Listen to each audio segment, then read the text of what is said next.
Ben ritrovati con l'informazione flash di New Sicilia. Due fidanzati della provincia di Messina, Nino Calabrò e Francesca Di Dio, sono stati trovati morti in una casa di Tornaby-on-Tees, comune della contea di North Yorkshire, in Inghilterra. Lui di Barcellona Pozzodicotto, lei viveva a Montagna Reale. Nino si era trasferito nel Regno Unito e lavorava in un ristorante. La ragazza era andata a trovarlo per le vacanze di Natale.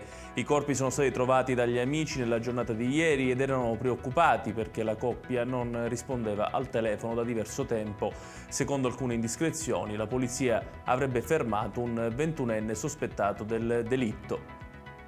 Passiamo alla politica con le dichiarazioni del presidente della regione siciliana Renato Schifani sull'emendamento Salva Sicilia in manovra di bilancio. Mi sono attivato personalmente spendendomi in prima persona per ottenere quello che finalmente ieri è arrivato, ha detto Schifani.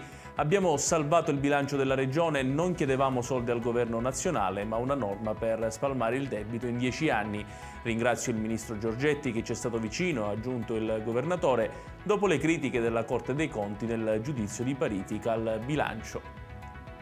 Nuove minacce di morte all'ex presidente del Parco dei Nebrodi Giuseppe Antoci, presidente onorario della Fondazione Antonino Caponnetto, che con il suo protocollo antimafia, diventato poi legge nazionale, ha smantellato il sistema delle truffe sui fondi europei con cui la mafia si arricchiva. Per questo motivo da qualche tempo sono state rafforzate le misure di sicurezza personali per tutti i suoi familiari, con un monitoraggio di tutto il giorno da parte delle forze dell'ordine. Nuovi aggiornamenti sul caso di Denise Pipitone, la bambina di 4 anni scomparsa l'1 settembre del 2004. L'ex magistrata Maria Angioni è stata accusata di false informazioni a pubblico ministero. Infatti pare abbia mentito ai colleghi della Procura di Marsala denunciando depistaggi e omissioni nell'inchiesta sul sequestro della bambina. Oggi in udienza il PM Roberto Piscitello ha chiesto la condanna a 2 anni di carcere per l'ex magistrato.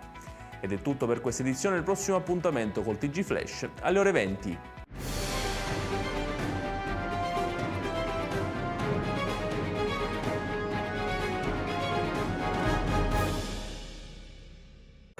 Natale ad Acireale. Dall'8 dicembre all'8 gennaio nel centro storico mercatini, circuito dei presepi d'arte, la casa di Babbo Natale, la pista di pattinaggio sul ghiaccio, concerti musicali nelle chiese, laboratori, il trenino turistico natalizio, oltre a tante iniziative di solidarietà.